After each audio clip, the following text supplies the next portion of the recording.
Zero Chill Part 2. We're not going to go over all the cards, just the champions and the LTDs. Just give it, you guys have probably seen all the cards. Debo Samuel, 95 overall. And then we're going to get right into the market stuff and like what I'm planning on doing. I think what's like the best moves to make tomorrow for the launch of Zero Chill Part 2. Calvin Johnson, cornerback, 94 speed, but the Calvin Johnson does get safety eligibility. So if you want to get that free safety Calvin, you still technically can. Taysom Hill, tight end, now tied for the fastest tight end in the game with Zach Ertz. He also does get 0 short in elite. Debo gets 0 short out elite. And then one of my, I actually could probably say like one of my top 2 favorite cards in Madden 22, strong safety, Ted Hendricks, 94 speed, 95 hit power, gonna be probably the best user in the game. And the LTDs are going to be Desmond King II. You know, a shorter corner, a slot corner, 94 speed, but you know, short corners aren't the worst in this game, so not a bad card. And then Alex Kappa, another LTD right guard. You know, given similar vibes to Zach Marr, maybe a good investment long term if you're able to pick him up, probably in the mid to low 400s if he gets down to that price. Now, right away, right with these new champions, a lot of you guys probably have a ton of 92 stocking stuffers that you have been hoarding or buying over the past week. I've bought my 40 or so at an average of around 120, I would say. So they're looking pretty good right now on the market. They're around 150k, but there's a few options you can do to liquidate these cards and try to get the most value. Of course, the first option, if you are on in the morning, this is specifically for the people that are able to be at their console, complete the sets, because the new Zero Chill champion players are probably going to be going for very, very expensive, at least in the first, let's say, 10 to 20 minutes if you are on. I know a lot of you guys are at school, a lot of you guys are at work, so you're probably not going to get this by the time you actually get to your console. These cards are going to be going for 100, 200k less than what they're going for in the morning. But if you are on in the morning, like me, you're fortunate enough, I would say take your 5 stocking stuffers, complete one of the 4 new Zero Chill champions, and try to sell them for, you know, 650, 700k, whatever they're going for. You do get back in BNDs 27k training, which is equivalent at 5 per to 135k worth of training. So quite a lot. So you really just got to sell these guys, I'd say, for above 650, and it's going to be a really, really solid profit. The other thing, if you are not able to do the sets, or the sets just aren't good by the time you get on, it's just going to be a process of lazy selling these 92 overall stocking stuffers. Right now, they're already going for 149 on the market. If I had to guess where I think they get up to, they are going to be bought at a pretty frequent rate. I'm hoping they're going for somewhere around 155 to 160, but we're going to have to wait and see. Make sure you list these cards for 1 hour. And I would say probably the sooner rather than later when it comes to selling these cards, because the demand of the 92 stocking stuffers and eventually the 95 champions is just going to slowly go down over the course of time. But make sure you do not individually sell these stocking stuffers. Make sure you lazy sell them. My plan, I have about 40 of those cards. I think I'm going to do 2 or 3 Zero Chill champion sets, and then I'm going to sell the other half just on the auction house for the unfiltered price. And one last little thing before we hop into presents in the training market. Rasul Douglas and Zach Ertz Team League LTD will be in TVPs up until 2 p.m.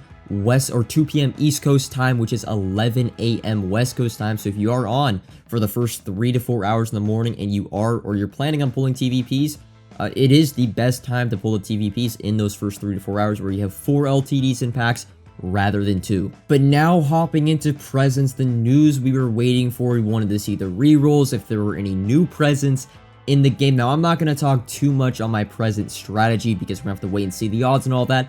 And I will have plenty of videos discussing what I think is in presents, what I'm doing with presents, what I'm rerolling, which is the best reroll, and all that sort of thing. The first reroll, and there's only 2 rerolls. The first one being a large present and only for 9,000 training. That is equivalent at 5 per to 45k coins. So a pretty big discount compared to last year where a large reroll for presents were around 70 to 75k. So we're gonna have to wait and see if that's a good thing or a bad thing, but 45k to roll a large present isn't the worst. And the other reroll is a random pack of presents, just a random present for 3,900 training, which is a little bit under 20k coins. So there is no small or medium individual roll, it's just random or large. And honestly, I don't think it's too bad. There will be all the presents you have seen in the field pass.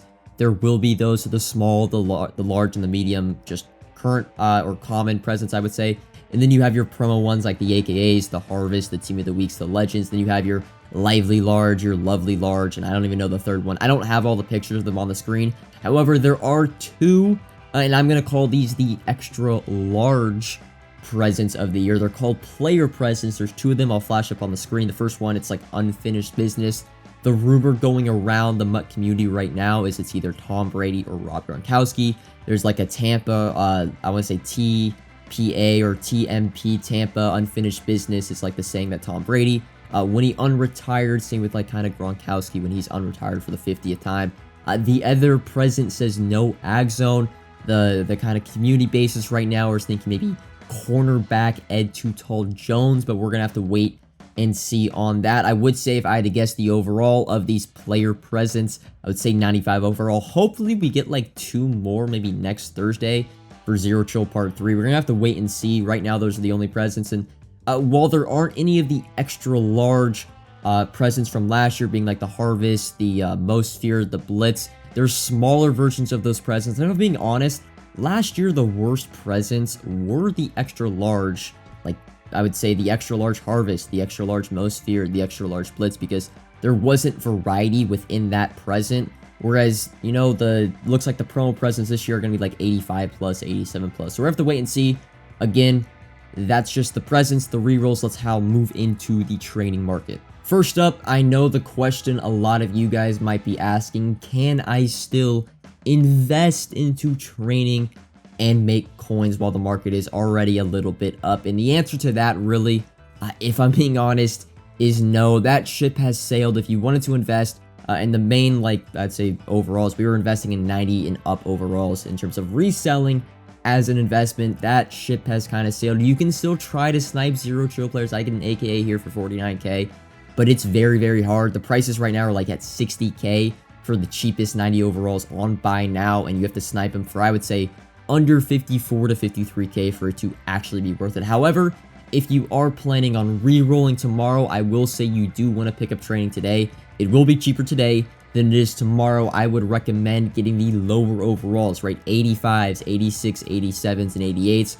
Those cards are still closer to 5 per. You can buy 85s easily under 5 per. However, you know, you gotta buy quite a bit of them, but it's kind of like, you know, you don't really shop for Christmas like at the last day. This is the last day before presents, so if you aren't prepared, it's just kind of your fault. If you're scrambling, you're trying to get training, I would recommend 85, 86, 87s. Again, you can still get them closer and under 5 per, although you are going to have to buy a lot. But yeah, you kind of can't really invest in training anymore. But if you do want training to roll, because again, the lower overalls are a lot harder to resell for a good profit. You're going to want the higher overalls. But you do want training, buy 85s, 86, and 87s under 5 per.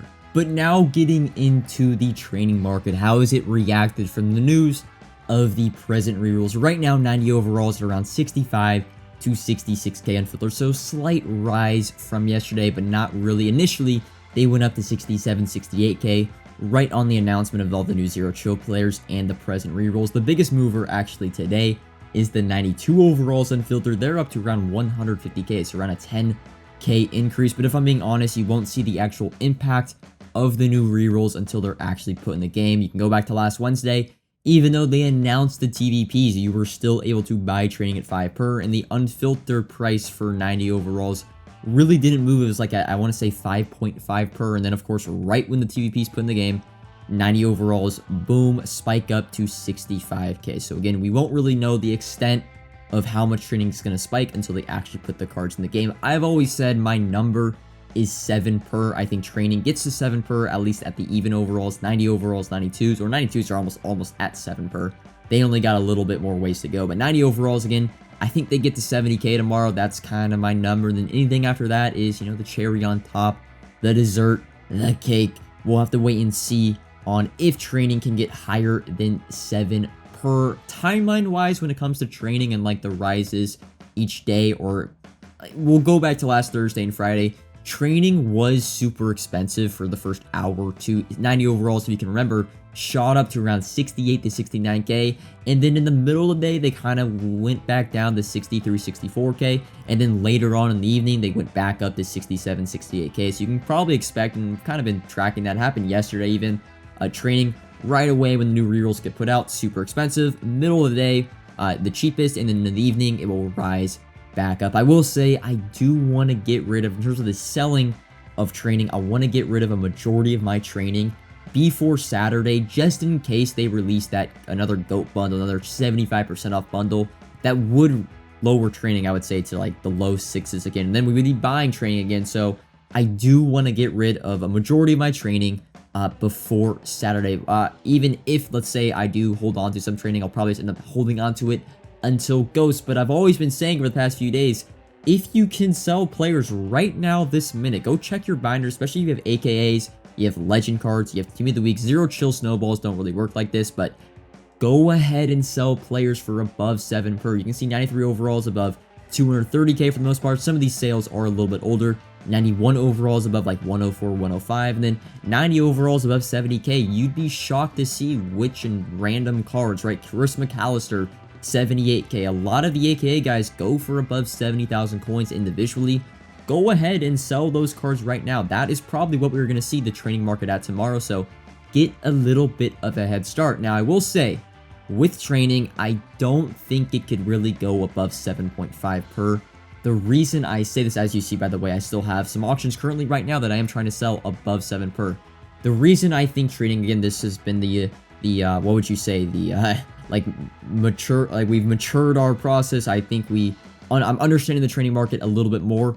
I don't think training can go above 7.5 per. The reason be, Pro Star Fantasy Packs, right? Pro Star Fantasy Packs, Grant has some of the numbers. A lot of people have opened those Pro Star Fantasy Packs, and the number you get back for training is somewhere in the low 6s. So if training were to go to 7.5 to 8 per, go ahead and just start spamming Pro Star Fantasies. It'd be like essentially opening them up for free and then just sell unfiltered all the contents you get inside the pack. So I don't really think training can get above 7.5 per, but I do think the low 7s and 7 per is where training is going to settle at the unfiltered prices for 90 overalls, 91s, 92s, and 93s. The lower overalls probably won't get up to that, but that's just because they're lower overalls. Not a lot of people are looking to buy those, and also not a lot of people are looking to sell those cards. But that is all for, I'd say, the Zero Chill Part 2 market-ish breakdown. Again, I'll have a ton of videos probably out tomorrow. Maybe present odds. I'm going to talk about my training video. We'll have to wait and see how things shape out. I will say one step ahead is going to be dropping like an hour or two after this does upload.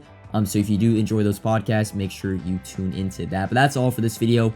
Comment if you have any questions, like if you have enjoyed, subscribe if you are new, and until next time, peace.